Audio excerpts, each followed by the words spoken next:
A pleasant good morning to everyone, to my group mates, and most especially to our beloved instructor that no other than Miss Winchell Ordinario. Good morning, ma'am. Well, today we will going to discuss about air pollution. But before we go through knowing about the sources, effects, or the results of air pollution, is we able to know first what is air pollution. Okay, let's start. Air pollution. Take a look at this picture.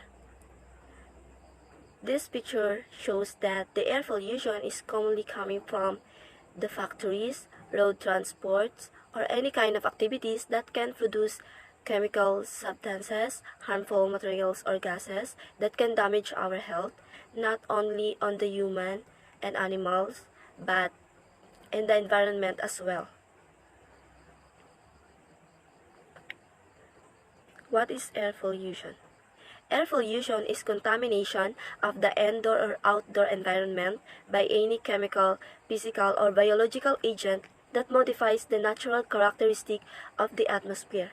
When we say indoor or outdoor air pollution, it is usually happens inside and outside of the area or in the workplace, building, or in our home.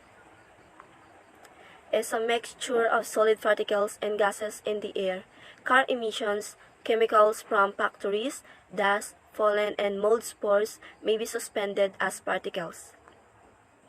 Ozone is a gas and a major part of air pollution in the cities, and ozone it is a pale blue gas with a distinctively pungent smell, and ozone affects life on Earth. It's either in a good or in a bad way. It is also refers to the release of pollutants into the air, which this one it is belongs to the results of air pollution. Where does air pollution come from and their main sources? Well, most air pollution, harmful gases and particles in the air affecting national parks is created outside park boundaries. Most air pollution comes from energy use and productions, like in the factories, industry. In towns and cities, the main source of air pollution is road transport, like in the vehicle or any kind of mobile sources. And the number one source of outdoor air pollution is the burning fossil fuels, primarily by motor vehicles. But in the indoor air pollution is the burning solid fuels, such as charcoal or or coal for cooking and heating in households. Sources of air pollution. There are four main types of air pollution sources. The first one is the mobile sources, which are major contributors to air pollution because they emit smog forming pollutants such as nitrogen oxides and hydrocarbons emitted by the cars, buses, planes, trucks, and trains. The second one is stationary sources, which emits air pollutant, including such as power plants, oil refineries, industrial facilities, and factories. And the third one is area sources, are sources of pollution which emit a substance or radiation from a specified area, such as agricultural areas, cities, and wood-burning fireplace. And the last one is the natural sources. Other natural sources are released during catastrophes and emit a series of gases such as wind, blown burst dust, wildfires, and volcanoes. Here is my example for air pollutant sources. We see the natural, mobile, and stationary sources, and also the release of air pollutants. And then I also have here some example of mobile sources, where the emissions of cars in the planes,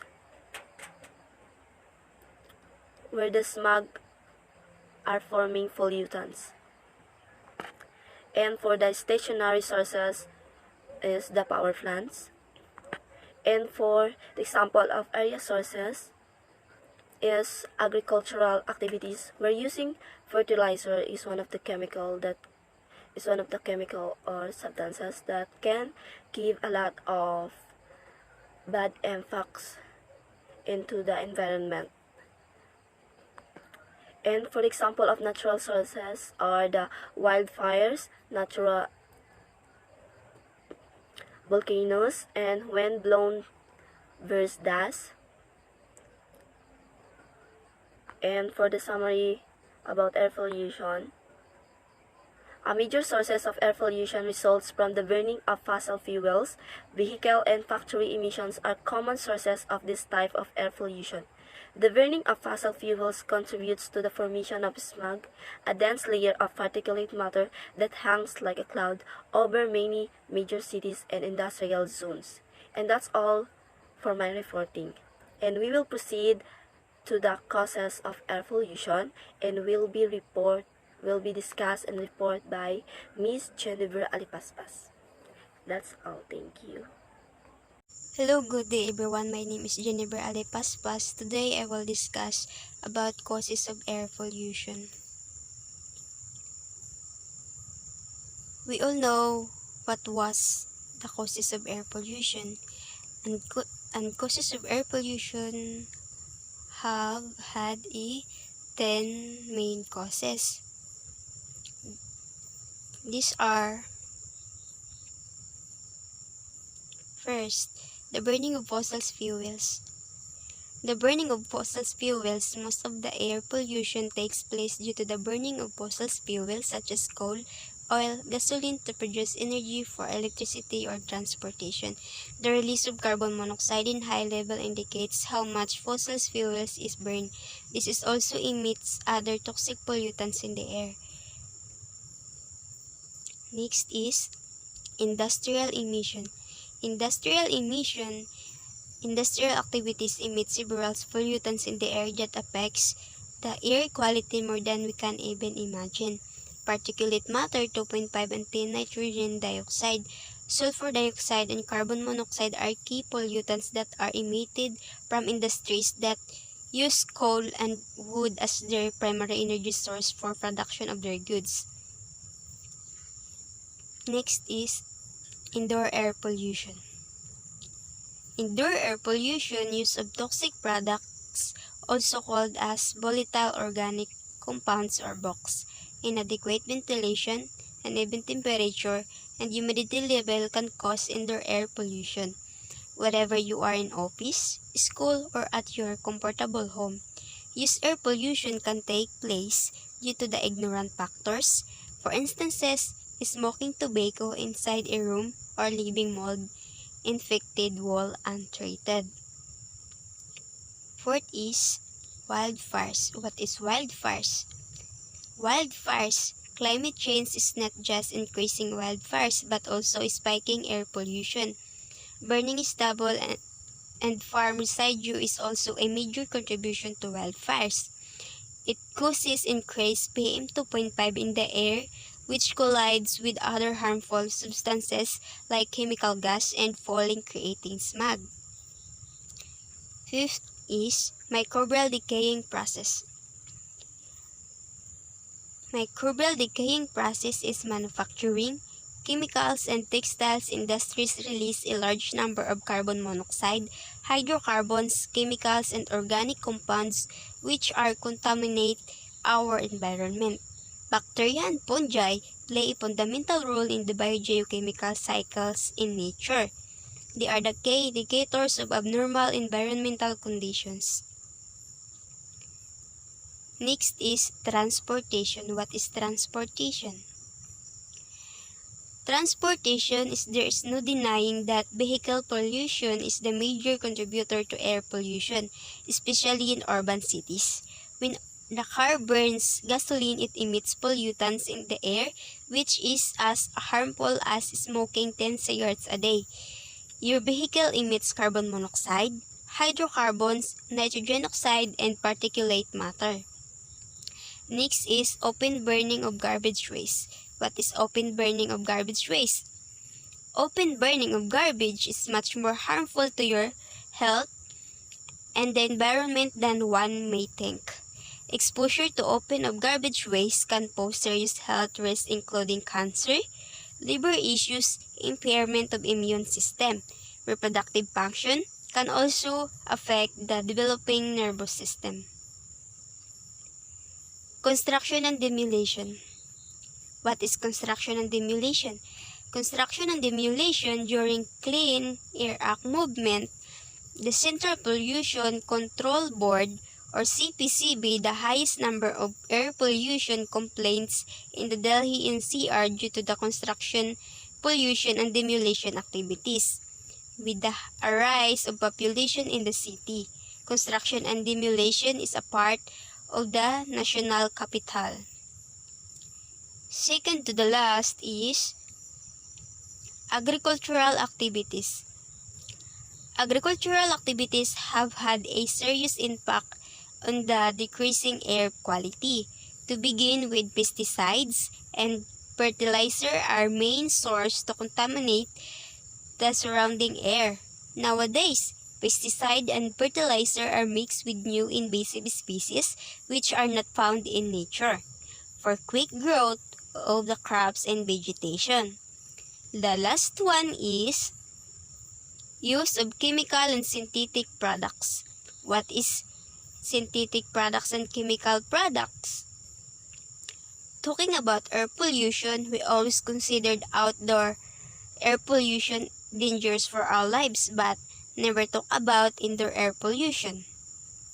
Household products cause indoor air pollution which is 10 times harmful than other air pollution.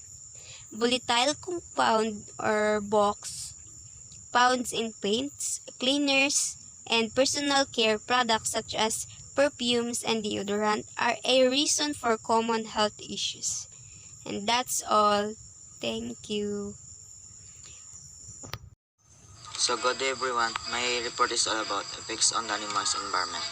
So likely people, animals and plants and their ecosystems can suffer effects from air pollution. Haze like smog is a visible type of air pollution that obscures shapes and colors. Hazy air pollution can even mostly sounds. And air pollution particles eventually fall back to earth. Air pollution can directly contaminate the surface of bodies of water and soil. This can kill crops or reduce their yield. It can kill young trees and other plants. So, effect on the animals environment. Sulfur dioxide and nitrogen oxide particles in the air can create acid rain, then they mix with water and oxygen in the atmosphere. These air pollutants come mostly from coal fire, power plants and motor vehicles. When acid rain falls earth, it damages plants by changing soil composition, decrease water quality in rivers, lakes and streams, damages crops and can cause buildings and monuments to decay. I'm here and my report today about how to control the damage caused by air pollution. Control the damage caused by air pollution, the rate with which the air pollution increasing in the country. Immediate action has become as absolute necessity. Not only does it affect human lives but also cause havoc in nature. Nelson Mandela once expressed his concern about the air pollution and particularly its effect on human lives. Said everyone has right to environment that is not harmful to their health or well-being and to have the environment protected for the benefit of present future generation. Number 1, conserve the energy in this first step towards a better future with clean air to breathe. Number 2, understanding the concept and imbibing the habit of reducing, reuse and recycle and crucial. Number 3, use public transport whenever it is feasible to save fuel and reduce vehicle pollution. Hi, it's a pleasant day. I'm Nurhat Snadi Alatiet and this is my report and it's all about the result or effects of air pollution on the human's health, animals, and environment. Air pollution consists of chemicals or particles in the air na kung saan nakapinsala sa ating kalusugan ng mga tao, animals at plants. Ito rin ay nakadamage din ng buildings. Ang air pollution is karaniwang nagmumula sa malalaking city or sa masikip na lugar. Doon nga nagsisimula ang air pollution. Pwede naman natin ma-prevent ang air pollution sa pamamagitan ng mountains or tall buildings na kung saan yung air pollution impact ay hindi direct sa atin. Merong epekto ito sa tao. Merong short-term effects at merong long-term effects. Ang short-term effects naman is, ito lang yung panandalian, tulad ng sakit at discomfort. Yung sakit is, yung sa short-term effects niya naman, sa kalusugan natin mga tao is, yung panghina ng katawan, yung low blood pressure, yung pananakit ng mga muscles, at pananikip ng dibdib. Yun yung masakit yung ulo, yung pamumutla, nausea, yung irritation sa nose, throat, eyes, or skin, yun is cause na ng air pollution sa ating kalusugan na tao, sa ating katawan. Yung long term naman is pangmatagalan. Ito na yung nag-lead ng person's death. Ito yung pangmatagalang health effects ng air pollution sa ating katawan, tulad ng sa ating kalusugan, tulad ng heart disease, lung cancer, and respiratory disease. Ang air pollution is meron ding cause sa ating pangmatagalang damage sa people, sa ating mga tao, tulad ng nerves, brain, kidneys, liver, at ibang part ng organs. Ang scientists suspect nila ang air pollutant caused birth defects. All over the world, 2.5 million people die each year. Kada taon, 2.5 million people na namamatay dahil nga sa epekto ng outdoors at indoor air pollution. So kapag naranasan nyo na yung mga ganong sakit or mga epekto nito sa katawan nating mga tao, big sabihin is cause na siya ng air pollution. And that's all. This is the end of my report. Again, thank you and God bless. Good day, everyone. My name is Maykilin Akip, and my report is about the prevention of air pollution. Every one of us can prevent the air pollution in the world, and we can help to protect our health. But before we go in prevention of air pollution, let us know first why we need to prevent air pollution. Well, as we all know, air pollution is all around us. It's either indoors, outdoors, in cities, and in the countryside. It affects us all whether we realize it or not because we breathe air every day. Preventing air pollution is very important, both for the health of humans and animals, and also to the environment. Having poor quality has harmful effects on human health, particularly our respiratory and cardiovascular systems. It also damages plants and buildings, and lastly can also kill animals. There are 10 best ways to reduce air pollution. First is using public transports. Using public transport is a short way of contributing to less air pollution because it provides less gas and energy, in addition to less release of fuels and gas, and also can help in saving money. Second is turn off the lights when not in use. It's because the energy that lights take also contribute to air pollution. That's why we need to turn off our lights if we don't use it. And also in that way, we can help to save our environment. Third is reduce, reuse, and recycle.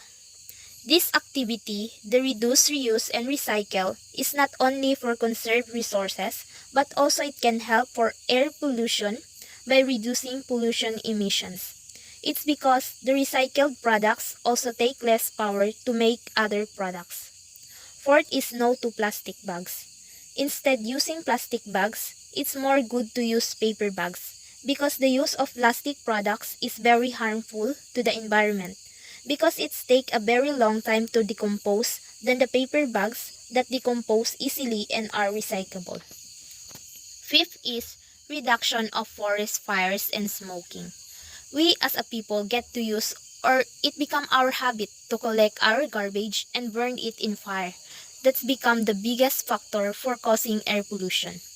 Moreover, smoking also causes air pollution and causes the air quality to worsen that damage our health. Number 6 is use of fans instead of air conditioner. Air conditioners can also add to air pollution. It takes a lot of energy and emits a lot of heat, which is bad for the environment. That's why, instead of air conditioner, it's better to use fans that only take less of power and energy. Number 7, use filters for chimneys.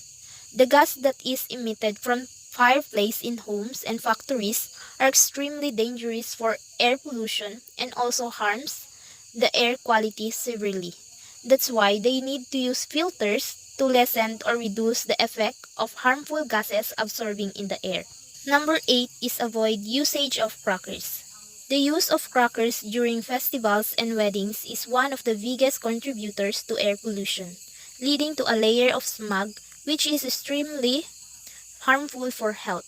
That's why we should practice of no crackers, or if you really want to use crackers, find a less harmful crackers. Number 9 is avoid using of products with chemicals. I know that every one of us have a products with chemicals in our house. Those smell strongly like paints or perfumes should be used less or used outside the house. And there can also be an alternative products that we can use with low chemical content and organic properties. And last is implement afforestation. It's the very important. We need to plant and grow as many trees as possible because trees helps clean the air.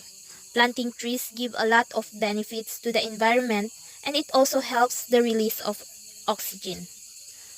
Before I say goodbye, I just want that every one of us to remember that it is better and more viable to prevent pollution by educating individuals than controlling pollution because air pollution came from human activities. That's why we need to encourage all individuals to modify their lifestyle and living habits. It's the end of our report entitled Air Pollution. I hope every one of you enjoyed and learned something from our topic. And also thank you for listening. That's all, guys.